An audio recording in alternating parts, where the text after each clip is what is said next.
Hi, my name is Jeremy, and I'm a 10th grader at Metropolitan Learning Center in Bloomfield, Connecticut. I'm doing my personal project on homelessness, and the project is mainly based in Springfield, Massachusetts. I have been helping out at A Touch of Garlic since I was in 2nd grade, helping out making desserts or making decorations with my class ever since 2nd grade to 3rd grade to 4th, all the way to where I am now in 10th, where this year I decided to make it my personal project and get it to be more known overall. I was interviewed by Channel 40 there, and I will have pictures in this project, and I will also have an interview that I conducted in this project. Thank you for watching.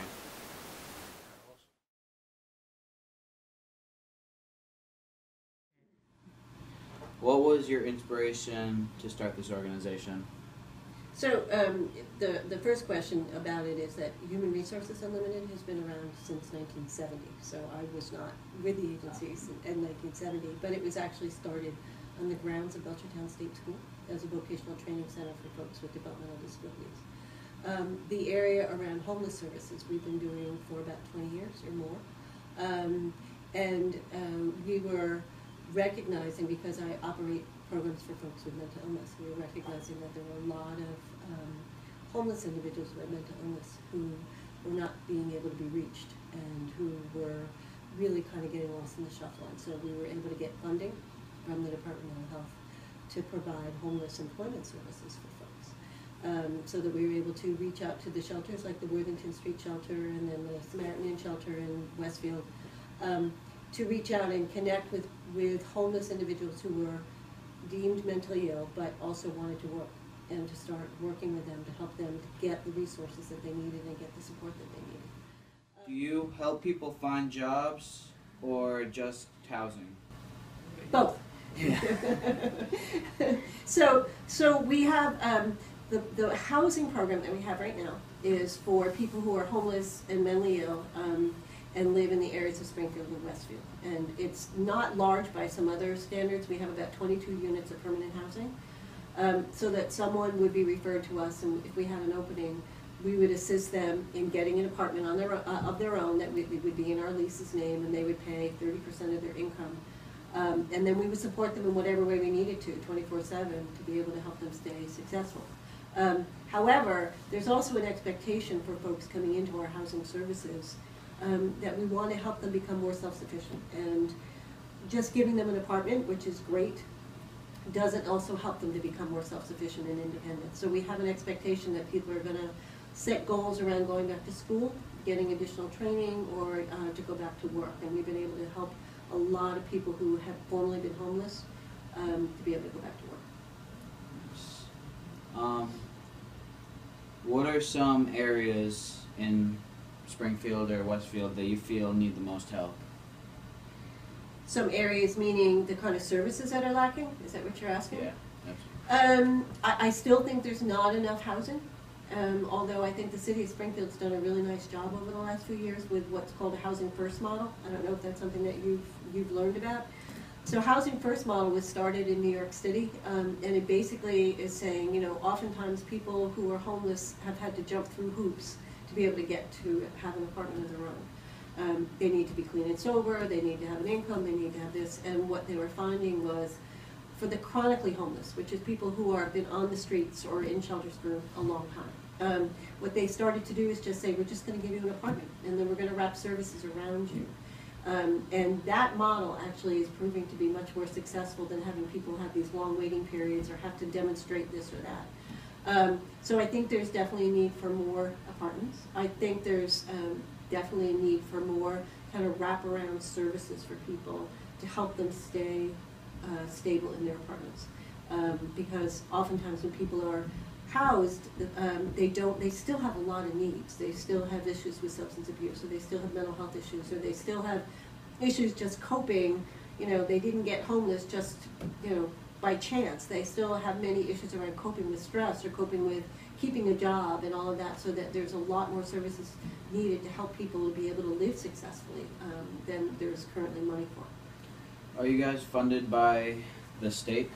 So our services that we provide for the homeless that come into our programs are state funded by the Department of Mental Health. And particularly in Springfield and Westfield, we work with a lot of homeless and reach out to those shelters and help them come into our programs and help to find employment. The funding that we get for our housing is federal. It's funded by HUD McKinney, which is, HUD McKinney funding was set aside money that the federal government gave so that they could help find resolutions and issues with homelessness and try to deal with the homelessness issue in this country. So that's what HUD McKinney funding is, and it funds helps to fund the staffing and the permanent housing that we provide for folks. Does the yearly budget affect your funding?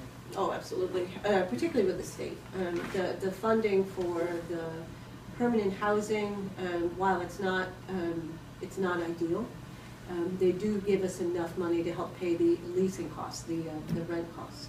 We could use more money for staffing for that program, but the state funding has been hard. The Department of Mental Health has had its budget cut, and being able to provide the services to all the folks that we need, we need more money always. Would you say that most of your clients are single or married? Well, the ones in our permanent housing are single, and I would say by and large, because we work with over 1,000 folks with mental illness a year. That does, I mean, certainly not all of them are homeless by any means, but the vast majority of people we work with are single. What is the most common reason for homelessness that you have noticed? Well, in the services that I oversee, mental illness is generally, mental health conditions left untreated, and then some individuals, in order to treat their mental illness that may not yet have been diagnosed or they're not willing to accept, often they treat it themselves with substances or with alcohol. And so that just kind of creates a spiral. But there's such a wide range of reasons for homelessness. I mean, in this difficult economy, there are people who are one paycheck away from losing their apartment, right? And they lose their job and they have nothing to fall back on. And those are generally folks that are more short-term homeless. I work with many folks who have been more long-term homeless because of mental illness and substance abuse issues. Does this organization offer soup kitchens or food for people? We don't have a soup kitchen, but all of the programs that I run, there's 6 of them, are open 6 days a week. So if we accept somebody into our services who's homeless, mentally ill, they can come in for lunch every day, and on Saturdays as well. We have food banks at a couple of our programs so that folks can, reach out, can get the food that they need if they have an apartment. And we also have all the resources. We let people know where the soup kitchens are. We let people know what other kind of resources are out there. And that's part of what we're trying to do, is to help to connect them with other services. How much volunteer help does this organization get? We get more help, I would say, from student interns. So we work with Holyoke Community College students, Springfield College students, Westfield State students, probably more than we do specific volunteers coming in from the community. But we can always utilize volunteers to help with, coming in and assisting, a lot of times assisting people to learn skills, or if somebody wants to get their GED and, wanting to get, having people volunteer as tutors, we can always use them. One last question. Mm-hmm. What have you noticed with homelessness in the Springfield area in general?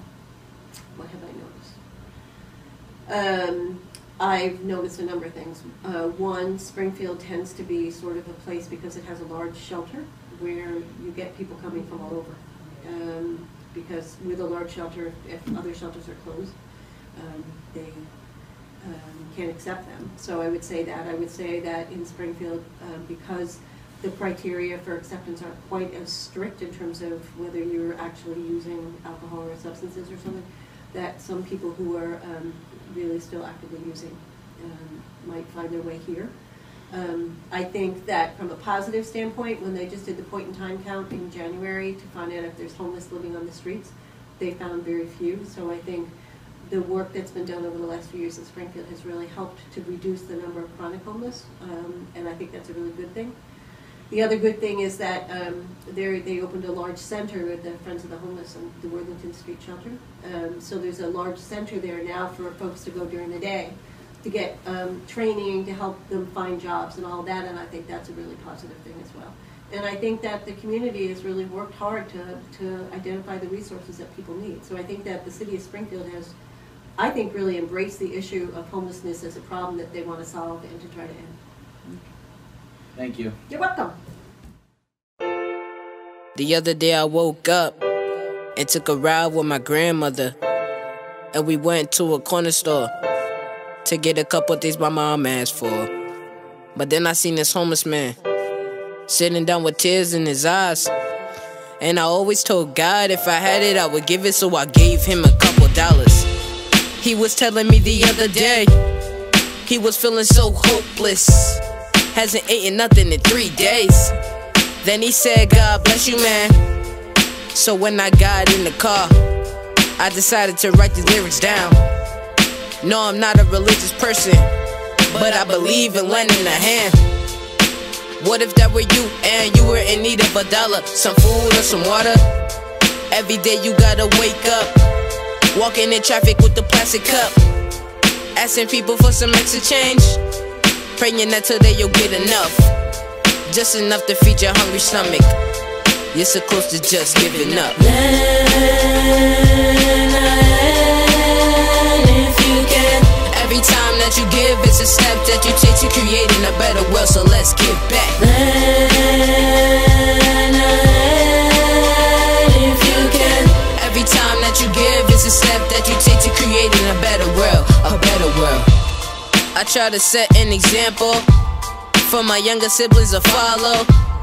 Spread peace and be a leader. It's not cool being a follower. You can be who you wanna be, and you're capable of anything. So while you're here on this earth, make a change in your community. Put a light in the darkness and dream on, you're a smart kid. And if you have any frustration, pick up a mic and tell them how you feel, son. Get a good education and don't let anyone stop ya.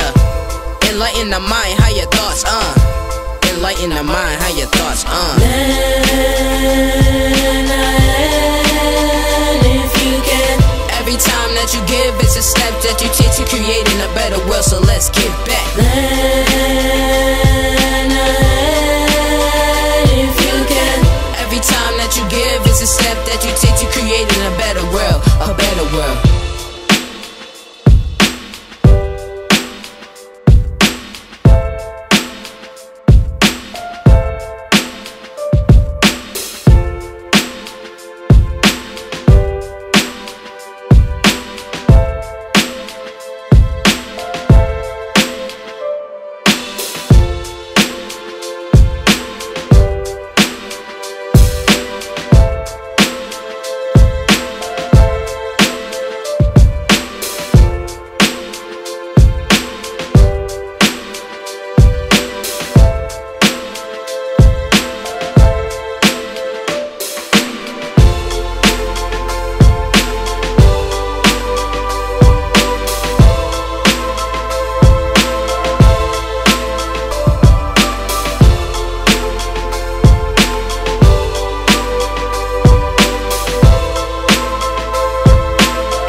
just wanted to talk about how this project has helped me learn more about the world and become more open-minded when volunteering and helping out at other places. This project has actually helped me learn more about helping out, because instead of doing what I used to do before, which was barely get noticed by anyone and just cook in the back, this year at the Thanksgiving Feed the Homeless, I was actually a waiter for most of the time, and I was giving the food out, and it felt really good to see the smiles on their face when I would walk out with their food. And then it felt even better when they would say thank you. And then in the middle of that, I was interviewed by Channel 40, and just the entire experience this year made everything a lot better, and it makes me want to volunteer there even more. My reason for doing this project was to raise more awareness about homelessness. As you can see in the facts that we were just reading, some of those facts are very just insane, that you would have never guessed that there are more homeless veterans coming home now than there are soldiers who died in the Vietnam War, and that 1 in 5 people in the soup kitchen is under 18. It's just insane how much homelessness affects America and everywhere pretty much. I just want to say thank you for watching. Just enough to feed your hungry stomach. You're so close to just giving up. If you can. Every time that you give, it's a step that you take to creating a better world, so let's give back. If you can. Every time that you give, it's a step that you take to creating a better world, a better world. I try to set an example for my younger siblings to follow. Spread peace and be a leader. It's not cool being a follower. You can be who you wanna be, and you're capable of anything. So while you're here on this earth, make a change in your community. Put a light in the darkness and dream on, you're a smart kid. And if you have any frustration, pick up a mic and tell them how you feel, son. Get a good education and don't let anyone stop ya. Enlighten the mind, how your thoughts, enlighten the mind, how your thoughts, If you can. Every time that you give, it's a step that you take to creating a better world, so let's give